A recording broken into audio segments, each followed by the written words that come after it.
Hola a todos, mi nombre es Lorena González, soy docente, estoy en el equipo del grupo pediátrico. En esta ocasión vamos a hablar de recepción del paciente en el postquirúrgico inmediato, de cirugía cardiovascular. Cualquier duda, inquietud o sugerencia me encuentro a disposición. Nos podemos ver intraservicio o les dejo mi mail que es locego, locego71 @gmail.com.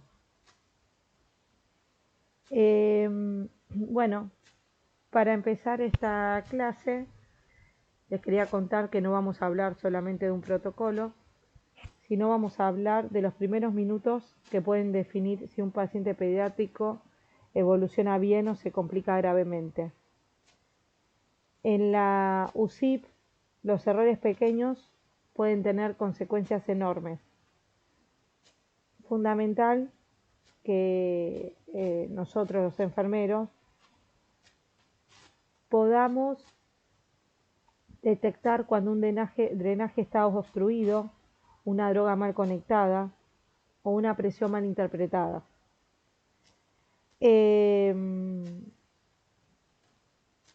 La recepción no es una rutina, es una terapia intensiva dentro de una terapia intensiva. Los objetivos de esta clase van a ser 4. El primer punto es estandarizar las acciones durante la recepción del postquirúrgico cardiovascular pediátrico, garantizar la estabilización hemodinámica y prevención de complicaciones, asegurar la continuidad de cuidado y la correcta comunicación en el equipo, incluir activamente a la familia en el proceso de recuperación.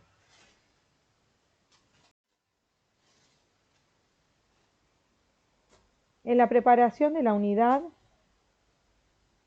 aunque no pareciera, la recepción empieza antes que llegue el paciente. ¿Por qué? Porque preparar una unidad es mucha responsabilidad, porque tenemos que verificar que todo el equipamiento y todo lo que preparemos esté funcionando correctamente. ¿Por qué? Porque si lo descubrimos cuando lo necesita el paciente vamos a estar en graves problemas. Entonces, vamos a preparar la unidad, el monitor multiparamétrico va a estar encendido antes de que llegue el paciente para poder setearle las alarmas. El ventilador mecánico va a estar armado y seteado con los parámetros que haya colocado el recuperador. En el armado y calibración del equipo está a cargo del kinesiólogo y en caso que el kinesiólogo no esté para armarlo, lo tiene que armar enfermería. La bolsa de reanimación debe estar chequeada que esté funcionando correctamente, ¿sí? Y tiene que tener una máscara adecuada al tamaño del paciente. El tubo de oxígeno tiene que estar lleno, ¿sí? Para permitir que alcance durante el traslado. La fuente de pared que en estas unidades tenemos solamente uno, ¿sí? Tenemos que garantizar su funcionamiento. En caso de que la aspiración no esté funcionando adecuadamente, en el momento que estamos preparando la unidad avisamos a supervisión para que avise a mantenimiento y se repare. Si no, hay que ver en qué otra unidad tenemos que recibir al paciente. Los tubos endotraqueales necesitamos tener el número del paciente, medio centímetro menos y medio centímetro más, por si llega a haber alguna eventualidad. En solución lavadora vamos a preparar solución fisiológica, ¿sí? Que puede ser con presurizador si el paciente pesa más de 15 kilos. Si pesa menos de 15 kilos, vamos a utilizar una jeringa de 60 mililitros, ¿sí? En una bomba con una BT26 para colocar en el domo a 1 mililitro hora.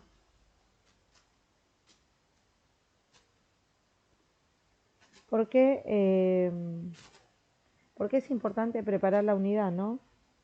Un monitor, tenemos que saber que las alarmas no molestan, sino las alarmas salvan vidas. ¿Por qué tiene que funcionar bien el AMBU? Si un respirador falla, podemos administrarle respiraciones a través de la bolsa de reanimación.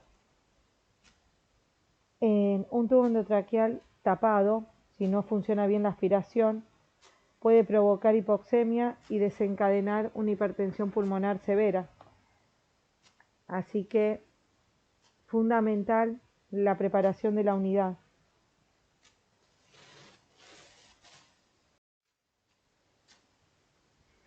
Seguimos.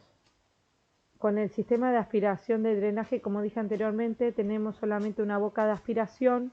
Esa boca de aspiración se utiliza, se conecta al neumovac en caso de drenaje pleural y mediastínico, y en el momento que necesitemos aspirar al paciente la vía aérea, lo que vamos a hacer va a ser desconectarlo, tomar una T63 nueva y de forma estéril aspirar al paciente. El marcapaso extracorpóreo tiene que tener baterías extra.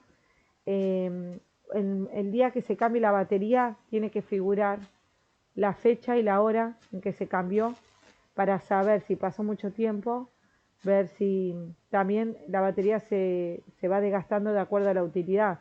Entonces, si mucho tiempo no se utilizó el marcapaso, bueno, ver de tener una segunda batería por si en quirófano lo tienen que cambiar, y los cables. El NIPS tiene que ser llevado a quirófano con los dos sensores, ¿sí? Las bombas de infusión tienen que estar cargadas previamente, se van a desenchufar en el momento, ¿sí?, que sean llevadas a quirófano, así nos garantizamos de que van a tener batería. El calentador tiene que estar activo y disponible. En nuestra terapia tiene que estar el carro de paro, ¿sí?, y el desfibrilador, y los tubos de laboratorio y la planilla de balance hídrico.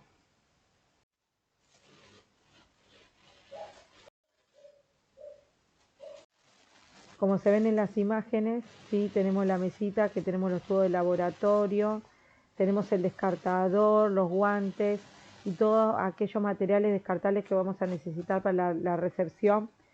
Jeringas prellenadas de fisiológico, ¿sí?, y jeringas descartables, ¿sí? Acá lo que podemos ver un parante que tiene muchas bombas. Lo que tenemos que garantizar también es la seguridad del paciente con respecto a que ese parante esté, digamos, preparado para sostener varias bombas, ¿sí? ¿Por qué? Pues si llega a caer el parante y primero no es seguro, obviamente, porque se le puede salir sin querer el acceso vascular al paciente, y hay drogas que son vasoactivas donde provocan dependencia hemodinámica al paciente, entonces puede ser muy grave. Entonces siempre tenemos que ver eso, que el parante pueda sostener esa cantidad de bombas por la seguridad del paciente, ¿sí? El SBAR es un protocolo que se implementó en nuestra terapia intensiva, ¿sí?, que es la recepción de información y la comunicación.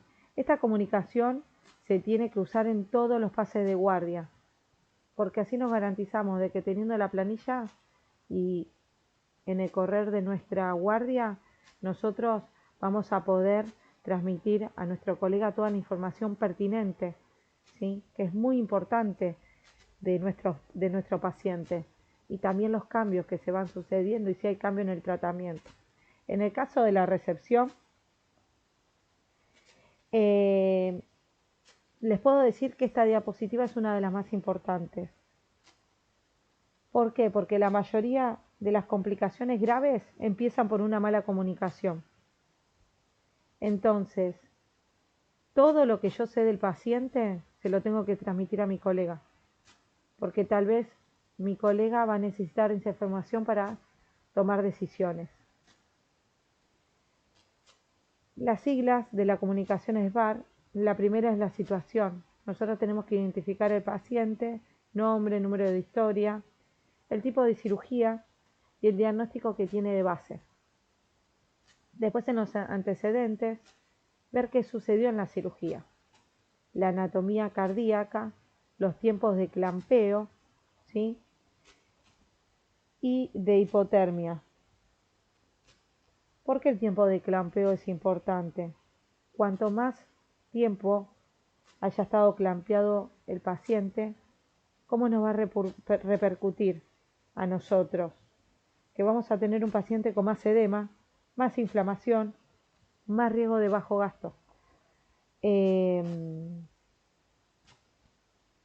Entonces es fundamental. ¿Qué medicación recibió? ¿Qué medicación de pseudoanalgesia para el traslado? Si recibió anticoagulación, ¿sí? Si tuvo que revertirse esa anticoagulación y se recibió transfusiones. En la evaluación,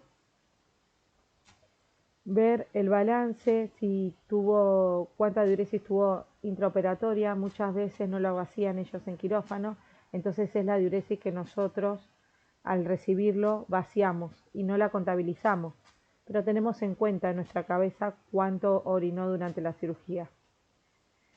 Si tiene el laboratorio disponible, los gases, la coagulación, los electrolitos, ¿sí?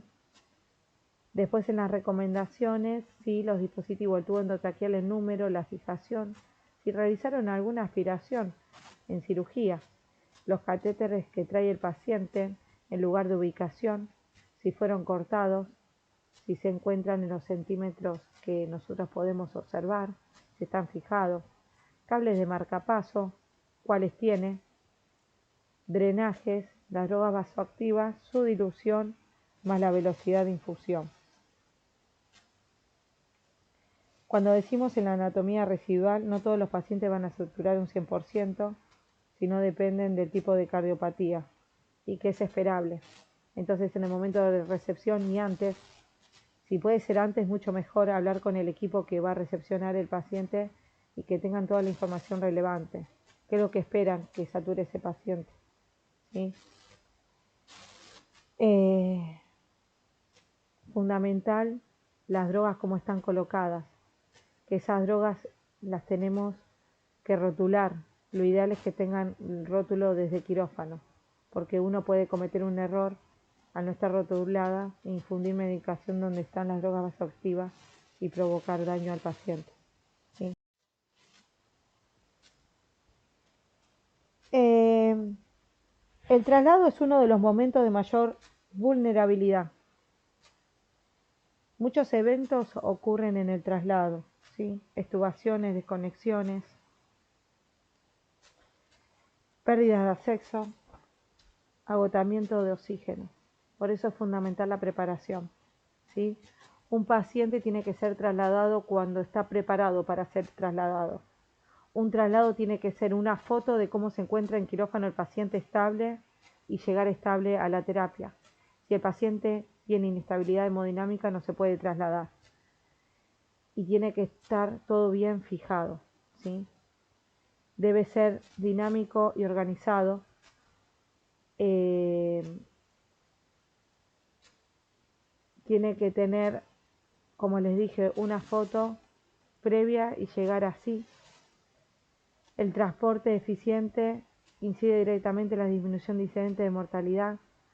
Respetar los aislamientos es fundamental. Si un paciente, por eso ustedes tienen esta foto, saber si el paciente tenía aislamiento previo o preventivo, hay que respetarlo.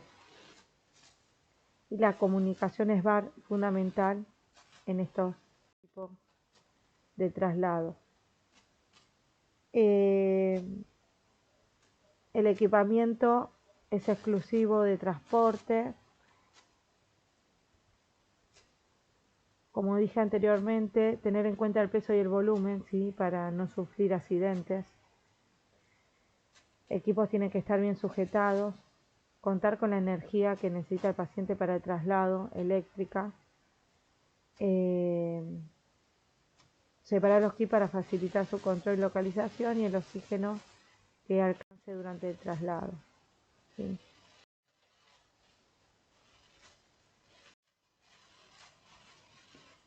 Bueno, vamos a hacer la valoración por sistemas, ¿sí?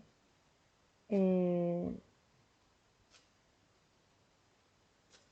lo primero que mata rápido a un postquirúrgico es la hipoxemia, la obstrucción de vía aérea, un neumotórax y la hipertensión pulmonar. Fundamental cuando llega el paciente, verificar el número del tubo, cuánto está fijado y comparar con el dato, ¿sí?, del pase, ¿sí? Si hicieron placa dentro del quirófano, ver si está en el mismo número que dice el anestesista. Observar la simetría y amplitud de la expansión torácica. Esta actividad, mientras nosotros recibimos al paciente, va a estar a cargo del recuperador. Igual nosotros también la vamos a ver, pero como tenemos que seguir con otros cuidados, es fundamental.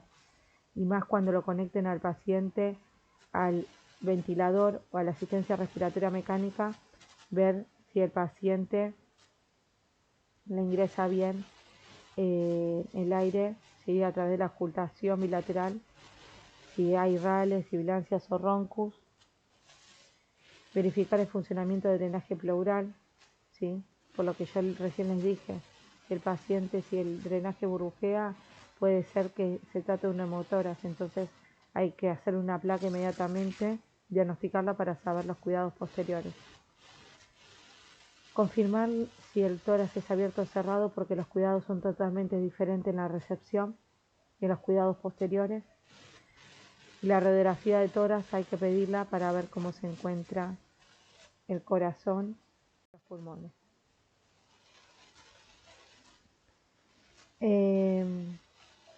Bueno, ¿qué vamos a hacer, ¿sí?, con este paciente? Fundamental la división de tareas, ¿sí? ¿Qué va a hacer? Vamos a hacer 2 enfermeros que vamos a recibir esta cirugía. La enfermera A, ¿sí?, que es la que va a estar a cargo del paciente en la primera parte,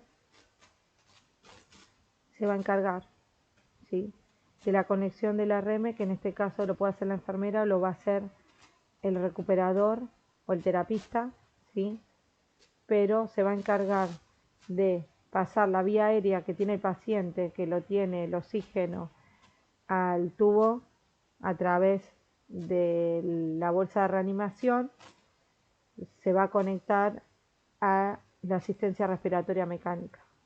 Mientras tanto se va a encargar de la monitorización. Son pacientes que vienen muy enredados, ¿sí? ¿Qué quiere decir? Que hay que acomodar todos los cables, ¿sí?, y conectar del cable que viene del monitor de transporte al central que va a tener en la unidad del paciente. Entonces, fundamental es eso, y que la enfermera B, que es la que complementa a la enfermera, en la que lo va a ayudar, que anote las constantes vitales de cómo llegó el paciente, ¿sí?, y el horario.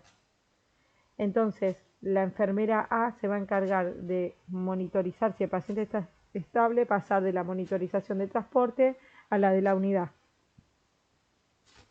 Ver los accesos vasculares, la enfermera A, y qué infusiones se están administrando, ¿sí?, para no cometer el error de hacer un push en donde están las drogas vasoactivas o la de sedación.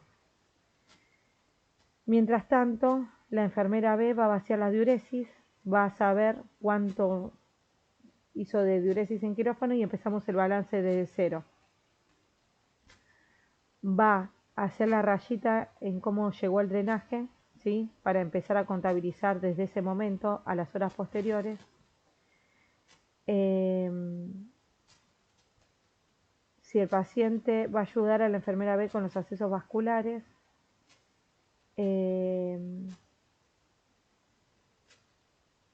La enfermera A se va a encargar de las infusiones y ver si hay que pasarle una medicación para que el paciente esté estable, sacar laboratorios, ¿sí?, y va a continuar con los cuidados del paciente, detectando complicaciones y acomodándolo. Mientras tanto, la enfermera B se va a encargar de hacer el electrocardiograma, ¿sí?, ayudar con el tema de las alarmas ¿sí? Y drogas de rescate en caso de que necesite.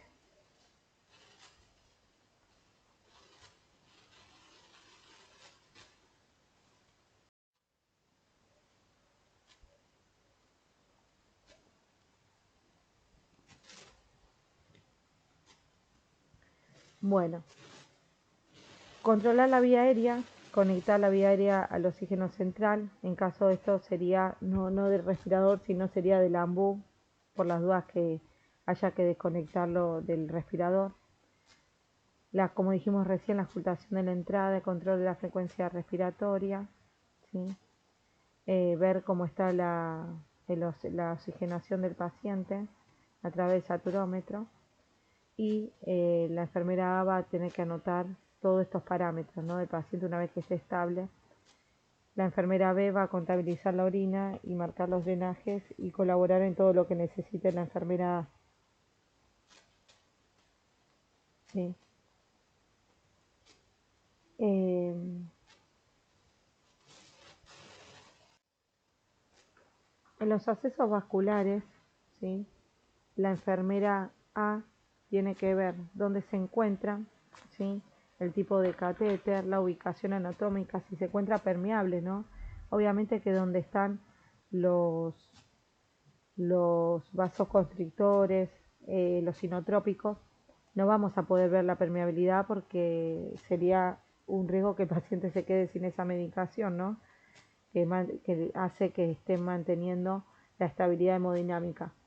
Pero sí de las otras luces, como pueden ser donde está pasando un plan de hidratación, ver que tenga retorno. La velocidad de la misma, el control de las infusiones y la concentración, ¿sí? Y después cuando el paciente esté estable y se terminen de hacer todos los cuidados, ver que las drogas que estén infundiendo estén en la concentración y en el ritmo de infusión dentro de los parámetros permitidos, ¿sí?, para no provocar daños al paciente, porque nosotros somos los encargados de preparar la medicación y administrarla. Entonces, también somos responsables de verificar junto al médico el tema de la concentración, de hacer un doble chequeo.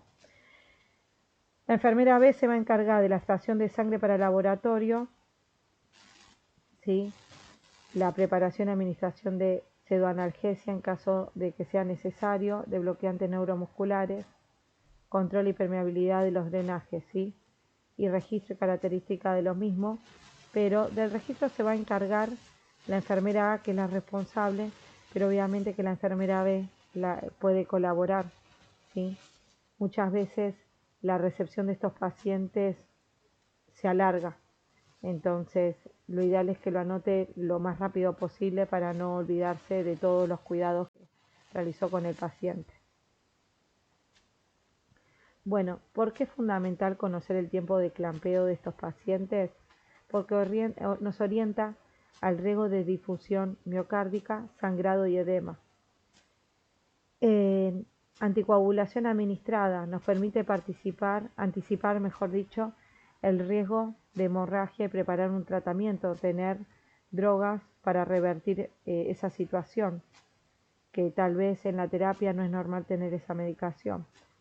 Anatomía cardíaca residual determina los valores esperados de saturación y las presiones hemodinámicas, ¿sí? En base a eso, nosotros, los enfermeros, podemos avisar si hay un cambio, que es lo esperable, y cuando no es esperable, informar rápidamente al médico para que se puedan hacer acciones y revertir la situación. Las drogas y diluciones, evita interrupciones en la infusión al conectar al paciente. Las drogas van a permanecer como se estaban infundiendo, excepto que sea necesario el cambio. El tema es que estén bien rotuladas y que se sepa bien la concentración, ¿sí? Y poner las bombas de cero, porque empezamos un balance hidroelectrolítico de cero. Dispositivos y accesos que permiten preparar el equipamiento específico para anticipar complicaciones. Bueno, la valoración cardiovascular, renal y neurológica. En la valoración cardiovascular, el monitor puede verse lindo y el paciente está más perfundido. Por eso es importante hablar de la temperatura que presenta el paciente, el relleno capilar, los pulsos, los drenajes y el ritmo, ¿sí? Fundamental el electro anterior, el continuo, el preoperatorio y el que se hace posterior. Auscultación cardíaca, el débito de los drenajes, ¿sí?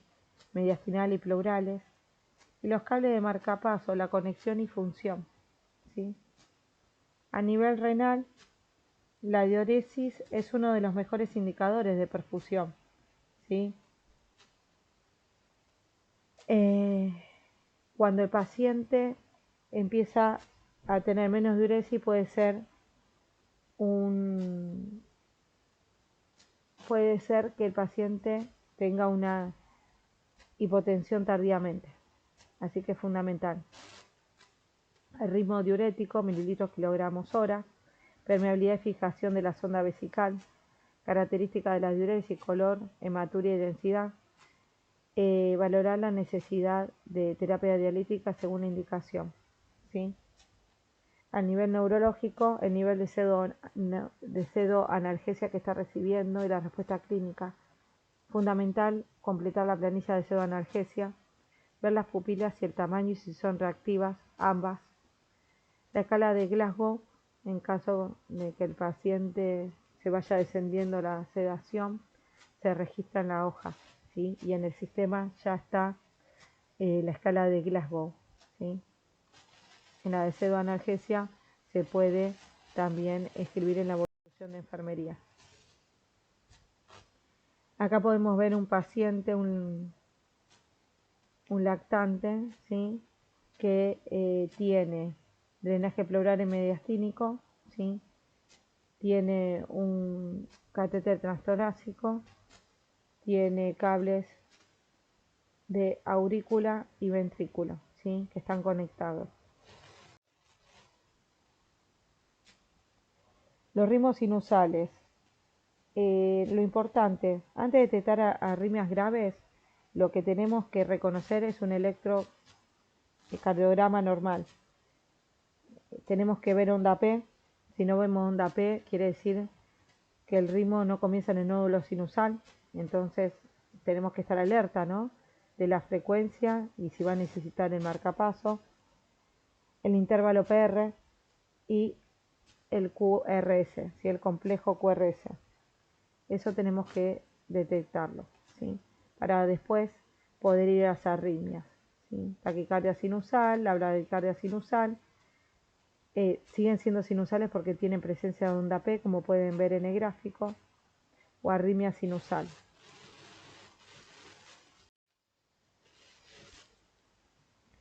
El marcapaso es algo que enfermería siempre, si vamos a hacer algún cambio, tiene que ser con el médico o el recuperador presente, ¿sí? Si nos estamos por quedar sin baterías, el cambio, ¿sí? Generalmente el marcapaso Brown da unos segundos al enfermero, pero tenemos que tener anotado por las dudas que se apague los parámetros que tiene el marcapaso, ¿sí? Fundamental para volver a colocarlo como estaba. Muchos pacientes en el postquirúrgico inmediato pueden necesitar marcapaso, todo depende del tipo de cirugía y si tal vez sin querer tocaron un as, ¿sí? Puede ser que transitoriamente el paciente quede bloqueado. Por eso es importante el cuidado y tener la batería, ¿sí? En caso de agotamiento para poder cambiarle, que el paciente que depende de ese marcapaso lo tenga constantemente.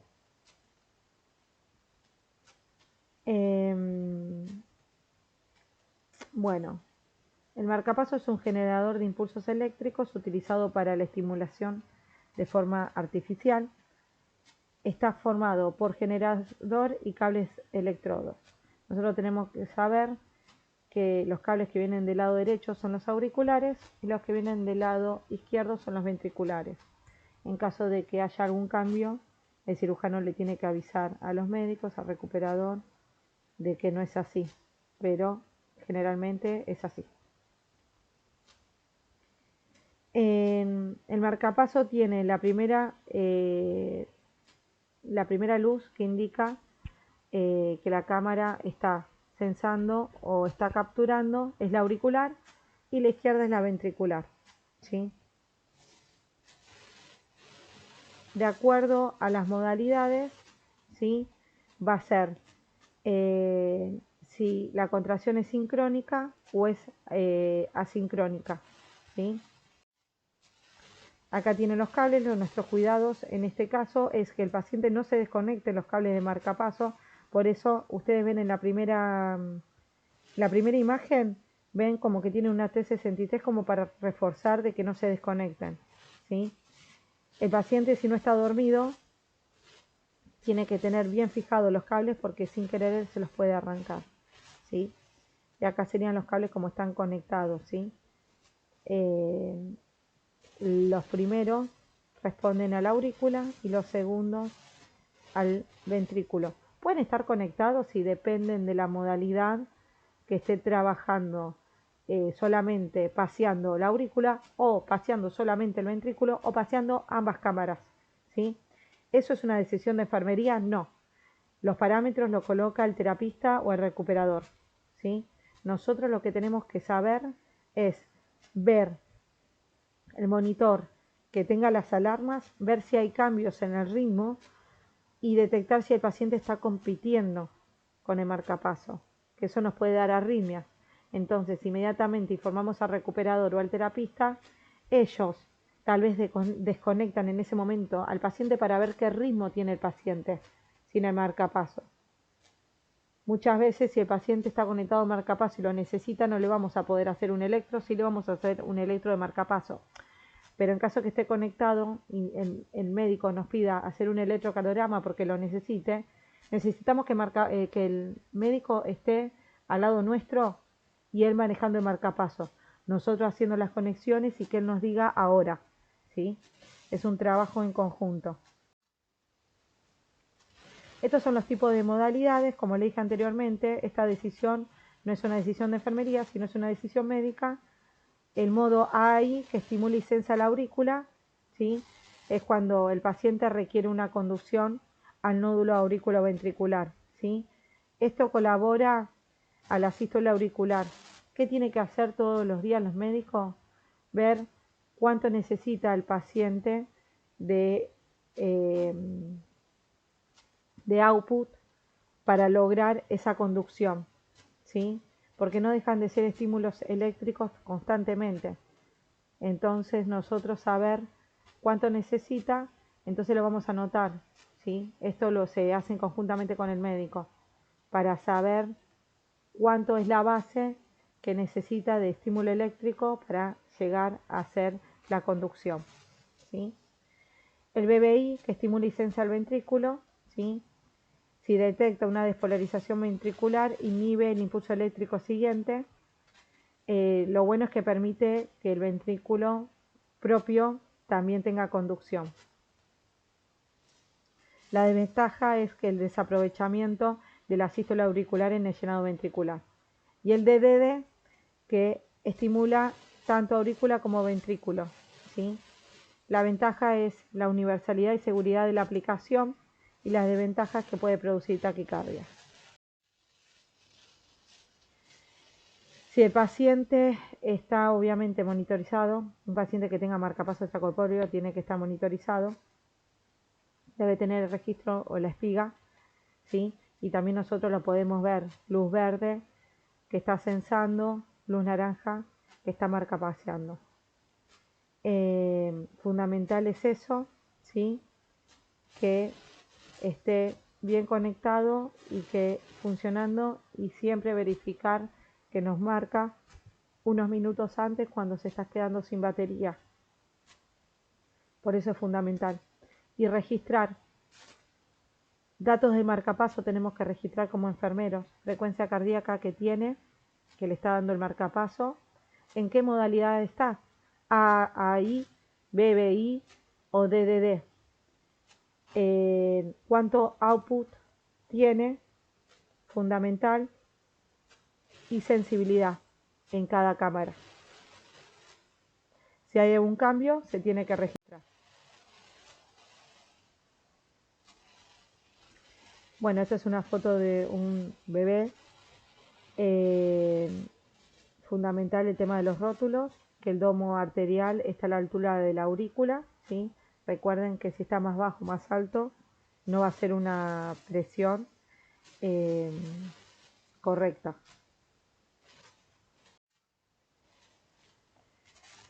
El monitoreo no solamente nos dice números, sino nos dice la perfusión del paciente, son datos, ¿sí? Monitor continuo de electro, de frecuencia respiratoria, tensión arterial invasiva, temperatura central, si tiene rectal o esofágica, temperatura periférica, saturación de oxígeno y pulsos periféricos y rellenos capilar. Si le tenemos que poner temperatura central y es esofágica y el paciente está intubado y tiene sonda nasogástrica, aprovechemos que tenga todos esos dispositivos antes de sacar la placa.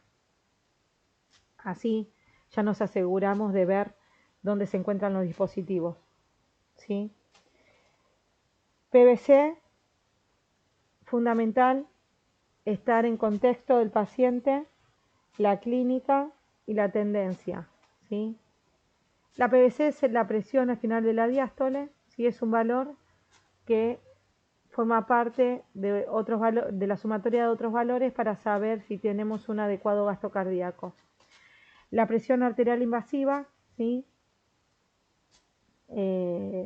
Fundamental que esté censando y que esté correcta la pletimografía. Y la presión de arteria pulmonar, que puede ser a través de un Swan-Ganz o en pacientes más grandes, ¿no?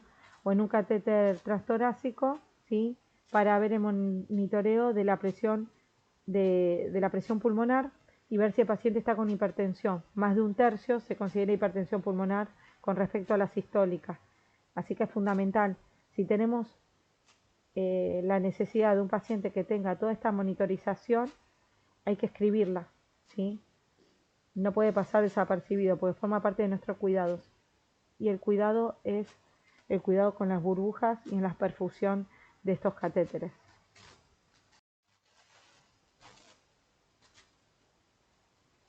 Los cuidados en los accesos vasculares es una tarea de enfermería, ¿sí?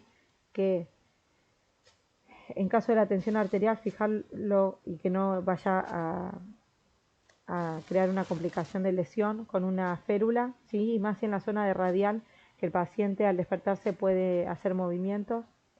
Infusión con solución fisiológica, no infundir medicamentos excepto que sea una urgencia y ver qué medicamentos podemos infundir. Controlar siempre la perfusión. Vieron que a veces le ponemos mucho vendaje y de forma rutinaria en todos los turnos tenemos que ver, ¿sí? Porque tal vez el paciente tiene una mala perfusión y tal vez hay que cambiar esa arteria. Entonces eso es cuidado de enfermería. La curación es según necesidad, ¿sí? Y si no, los días estipulados por las normas. Pero si está mojado o sucio, se tiene que curar inmediatamente, ¿sí? Fundamental rotular cada luz con la droga que se está infundiendo. Las llaves de 3 vías previo se tienen que, con una gasa y alcohol, antes de administrar cualquier medicamento. Y siempre verificar las compatibilidades de las drogas, ¿sí? Si se pueden juntar una droga con la otra, ¿sí? Para evitar la cristalización. Los catéteres transtorácicos, siempre fundamental la infusión continua de las luces para que no se tapen, evitar las burbujas y minimizar el número de conexiones posibles, ¿sí? Cada línea que tiene ese paciente es una posible complicación. Hay que evitar las embolias aéreas, las trombosis, extravasación e infección. Acá tenemos un paciente que tiene catéter transtorácico y cómo tienen que estar rotuladas todas las tubuladuras que van a esos catéteres. El balance hidroelectrolítico en pacientes cardiovasculares no es un trámite administrativo. Un balance positivo, dependiendo la estadía del paciente, puede provocar edema pulmonar, empeora la función cardíaca y la recuperación. Por eso es fundamental que seamos estrictos en esto. El paciente tiene plan de hidratación, drogas vasoactivas, los lavados arteriales, aunque sean con un presurizador también, ¿sí? Por ejemplo, si están a 100 milímetros de mercurio, equivale que le está pasando a 1 mililitro por hora. Si está a 200 milímetros de mercurio, 2 mililitros hora. Y en realidad lo tenemos que poner lo menos posible. Si no funciona en uno, tenemos que ver qué está pasando con esa arteria. Tal vez el problema es otro. Expansores de volumen, alimentación, si pasan, ¿sí? Que estos serían de coloides. Cuando hablamos de hemoderivados, glóbulos rojos, plaquetas, plasma, criopreservado, albúmina, es otro balance, ¿sí? Balance de coloides, pero después los juntamos a todos. También si el paciente llega a tener diálisis, también son 3 balances diferentes, pero después lo unimos en uno. Los egresos, la diuresis horaria, ¿sí? La catarsis, residuo gástrico, débito de drenajes y las muestras extraídas del laboratorio. Fundamental.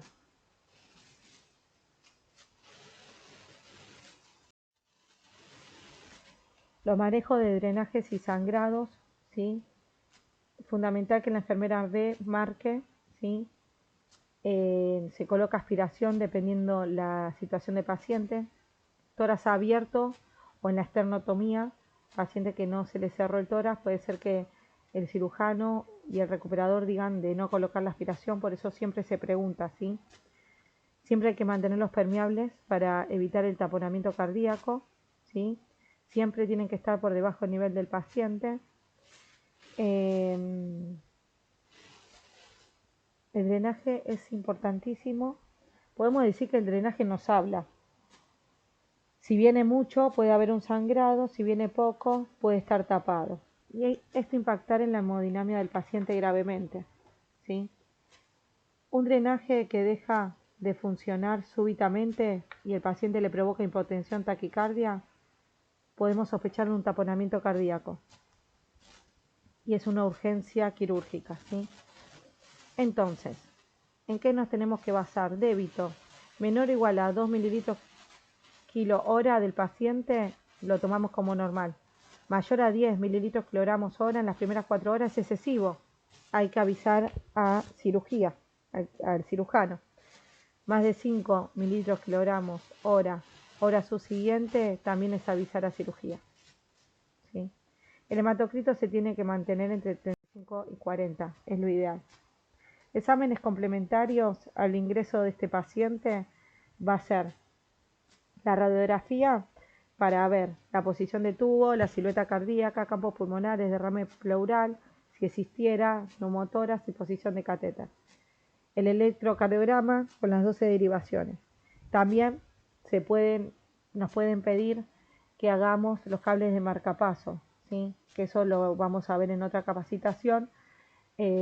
¿Por qué? Porque muchas veces el paciente puede estar teniendo una arritmia intracardíaca y que nosotros no lo veamos en los cables y no lo veamos en las derivaciones de miembro y las precordiales.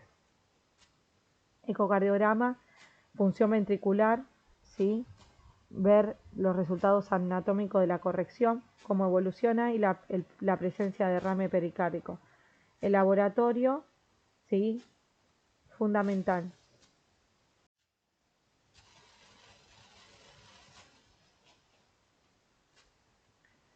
Ver si el paciente viene con tórax abierto o tórax cerrado, ¿sí? Ya están los protocolos de curación de toracotomía, que sería el tórax abierto y tórax cerrado, ¿sí? Eso se los van a entregar, pero ahora a cuidados en la cirugía, en la recepción, es tórax abierto, se coloca en la evolución de enfermería, fundamental en el pase, fundamental toda la información relevante. La curación de la toracotomía en tórax abierto, el paciente el enfermero lo que va a hacer en caso de mancharse, informar rápidamente al médico para que el médico avise al cirujano y el cirujano venga a realizar la curación. En caso de que el cirujano no pueda, lo realizará el el médico a cargo del paciente con nuestra colaboración, ¿sí? Es técnica estéril y nosotros tenemos que darle todos los materiales necesarios, ¿sí? Tienen que valorar la herida, el color, la cantidad y cómo se encuentra, ¿sí? En el tórax cerrado, la herida se cura dentro de las primeras 24 horas, todos los días se cura, ¿sí? Si está seca, puede durar las primeras 24 horas. En caso de estar húmeda, se tiene que curar. Entonces, enfermería lo que va a hacer, avisa al médico, se realiza la curación, las primeras con guantes estériles, ¿sí? Después, el médico, porque acá dice 48 horas, la herida puede quedar descubierta, depende de la situación del paciente, porque si es un paciente que se tiende a sacar las curaciones, vamos a ver cómo lo manejamos y se le pregunta al cirujano si ya puede quedar descubierta, ¿sí?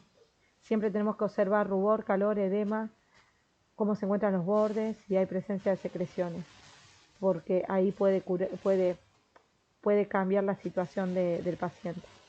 Y esto todo tiene que estar anotado y registrado en nuestras hojas de enfermería, ¿sí? Es fundamental.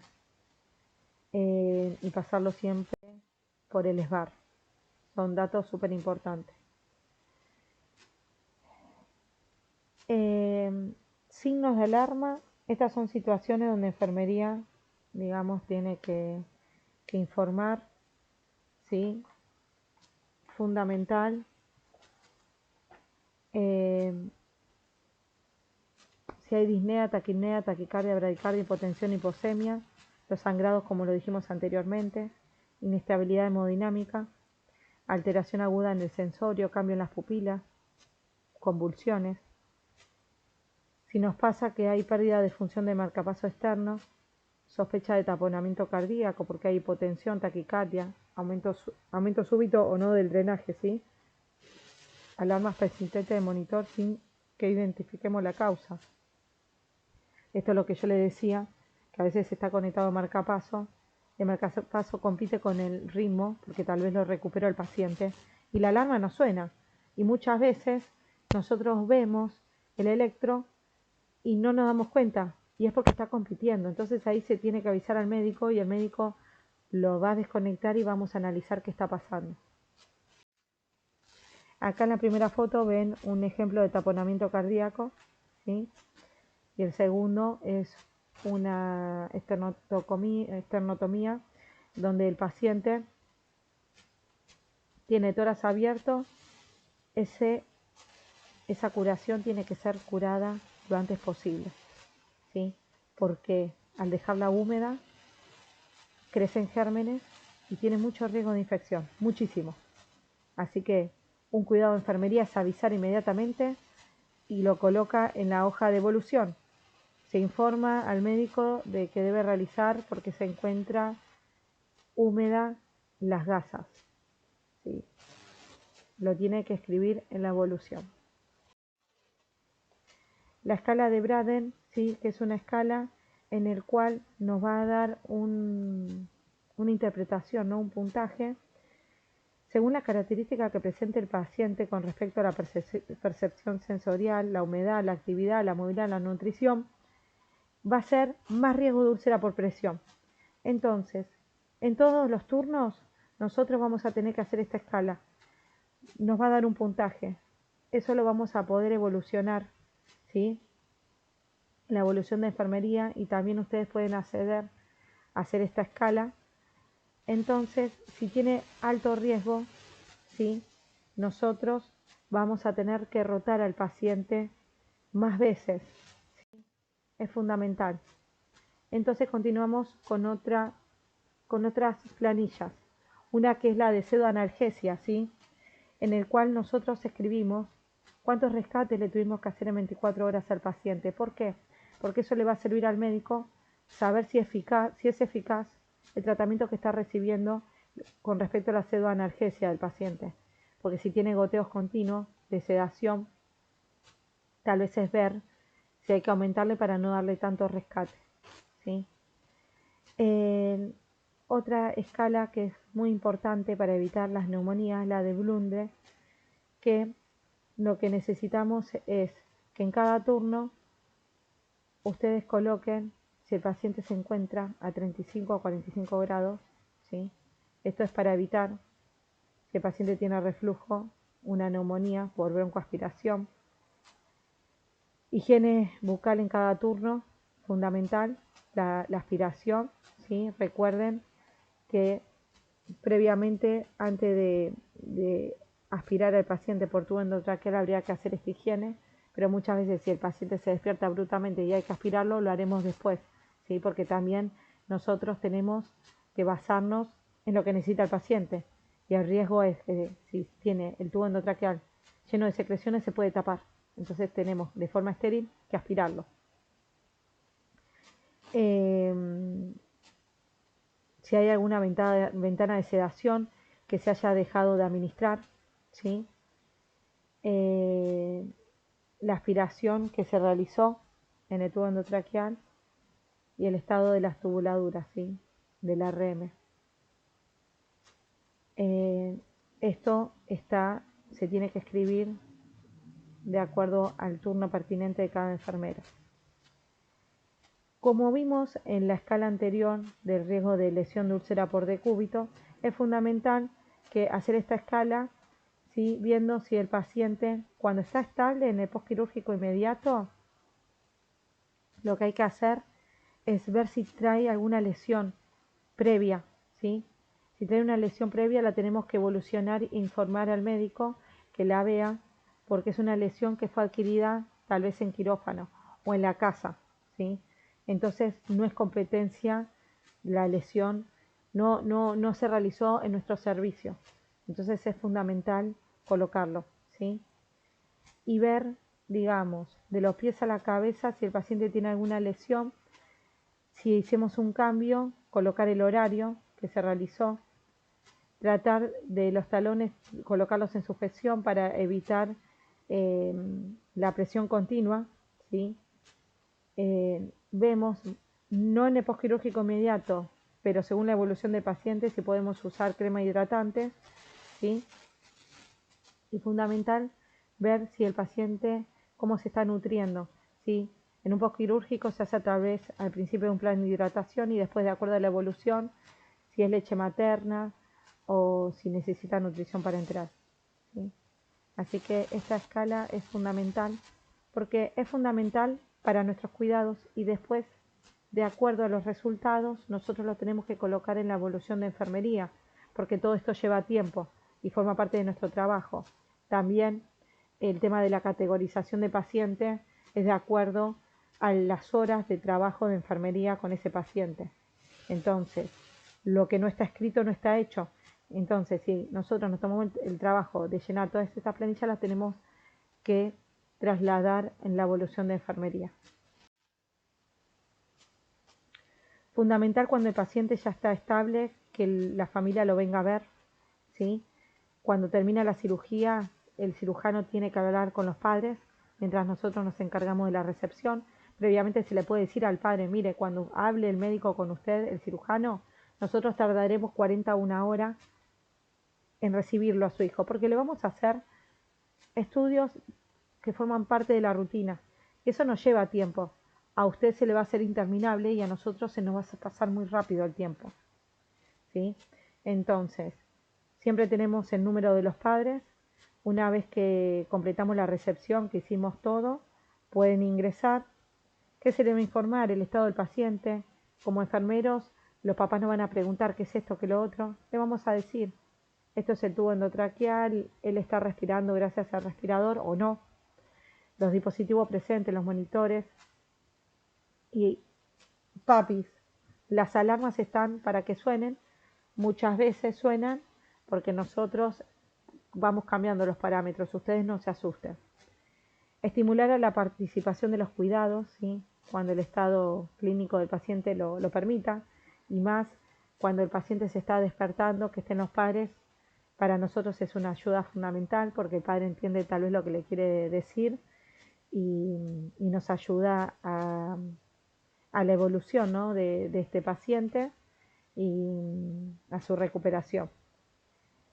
Obviamente que si hay visitas, como es en la terapia, lo tenemos que respetar. Todos los agentes de salud, el enfermero, el cirujano, el recuperador, el terapista, todos. Bueno, ya llevamos 55 minutos, espero no haberlos cansado. Es difícil a veces hablar solo porque lo bueno es interactuar, así que veamos si más adelante podemos hacer charlas donde puedan estar presentes, ¿sí? Importante en el registro de enfermería la hora exacta de ingreso y el estado cómo arribó el paciente, la valoración física sistematizada completa por sistemas, las constantes vitales al ingreso y la evolución en las primeras horas, el débito inicial y el horario de los drenajes mediastinal y pleural. Muchas veces estos se juntan, ¿sí? Vemos de acuerdo a la evolución, si se necesita estar separado vamos a tener que crear otro tipo de aspiración.